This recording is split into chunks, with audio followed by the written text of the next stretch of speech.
Tariff लगाकर Trump ने तोड़ दी अमेरिका की कमर। भारत को झुकाने निकले थे, खुद झुक गए। सड़कों पर अमेरिकी जनता, ट्रंप की हालत हो गई खराब। जब भी डोनाल्ड ट्रंप को लगता है कि उनकी बात नहीं मानी जा रही, वो टैरिफ का बम गिरा देते। धमकियां देना, 25% टैरिफ ठोक देना और फिर पीछे हट जाना, ये ट्रंप की पुरानी स्टाइल है। लेकिन इस बार मामला उल्टा पड़ गया। भारत ने टैरिफ की धमकी को सीरियसली तो लिया, मगर झुका नहीं और ट्रंप ने कह लीजिए अपने ही पैर पर कुल्हाड़ी मार ली। अब जरा गौर से सुनिए कि टैरिफ से नुकसान किसको ज्यादा हो रहा है, भारत को या अमेरिका को। ट्रेड डील पर ड्रामा, भारत ने ठुकराया जहर। अमेरिका और भारत के बीच एक बड़ी ट्रेड डील होने वाली थी, लेकिन ट्रंप चाहते थे कि भारत अपनी धार्मिक और सांस्कृतिक भावनाओं के खिलाफ जाकर मांसाहारी, डेयरी, जीएमओ फूड्स और दूसरे कृषि प्रोडक्ट्स को खुलेआम इंपोर्ट करे। भारत ने साफ मना कर दिया। नतीजा, ट्रंप बौखला गए और लगा दिए 25% टैरिफ। लेकिन सोचिए टैरिफ से भारत को कितना नुकसान होगा। सरकार के अनुसार सिर्फ 0.2% जीडीपी का असर हो सकता है, मतलब कुछ भी नहीं। लेकिन अमेरिका, वहां तो सुनामी आने वाली है। ट्रंप चाहते थे कि भारत अमेरिका के उस दूध को इंपोर्ट करे जो उन गायों से आता है जिन्हें मांस, मछली और मुर्गी का चारा खिलाया जाता है। भारत जैसे देश में जहां दूध को पवित्र माना जाता है,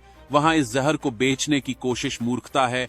और जब भारत ने इस अपवित्र सौदे से इनकार किया, तब ट्रंप ने टैरिफ का हथियार निकाल लिया। अब टैरिफ का असली झटका अमेरिका को लगेगा। जो 25% टैरिफ ट्रंप ने भारत, चीन और दूसरे देशों पर ठोका है, उसका असर अब अमेरिका की आम जनता की जेब पर पड़ रहा है। येल यूनिवर्सिटी की रिपोर्ट के मुताबिक हर अमेरिकी परिवार पर सालाना $2000 का अतिरिक्त बोझ पड़ेगा। दवाएं, फर्नीचर, घरेलू सामान महंगे हो रहे हैं। जेनेरिक दवाओं पर टैरिफ से अमेरिकी हेल्थ केयर सिस्टम की कमर टूट रही है। भारत से सस्ते दवाओं का आना अब मुश्किल हो रहा है। टैरिफ के चलते ग्लोबल सप्लाई चेन डिस्टर्ब हो चुकी है। अमेरिकी कंपनियों की प्रोडक्शन लागत बढ़ गई है, फैक्ट्रियां धीमी पड़ गई हैं और इन्वेस्टर्स हाथ पीछे खींच रहे हैं। इसका नतीजा अमेरिका में मंदी, बेरोजगारी और बाजार में गिरावट। ट्रंप की टैरिफ पॉलिसी से न सिर्फ भारत बल्कि चीन, कनाडा, मैक्सिको और यूरोपीय संघ जैसे देशों के साथ भी रिश्ते बिगड़ गए हैं। जवाब में चीन ने 125% तक टैरिफ ठोक दिया है और अमेरिका के किसान, उनकी हालत सबसे खराब है। चीन ने अमेरिकी कृषि उत्पादों पर बैन लगाया तो अमेरिका के किसान $25 बिलियन का नुकसान झेल चुके हैं। टैरिफ वॉर की वजह से अमेरिका की साख पूरी दुनिया में गिरी है। अमेरिका अब भरोसेमंद पार्टनर नहीं रहा। जहां अमेरिका खुद को खो रहा है, वहीं भारत को मिला है नया मौका। भारत अब अपनी आत्मनिर्भरता को और मजबूत कर रहा है। रूस जैसे भरोसेमंद साझेदारों के साथ व्यापार तेज हो रहा है। ट्रंप के दबाव में आकर भारत ने ना तो टैरिफ झेला और ना ही रूस से तेल खरीदना बंद किया। और अब तो यह भी सामने आ गया है कि ट्रंप टैरिफ लागू करने की तारीख भी बार बार टाल रहे हैं। पहले 1 अगस्त, अब 7 अगस्त, क्योंकि ट्रंप को भी एहसास हो चुका है ये दांव उल्टा पड़ गया है। निष्कर्ष साफ है। ट्रंप को लगा था कि टैरिफ से भारत दबेगा, लेकिन असल में अमेरिका की जनता,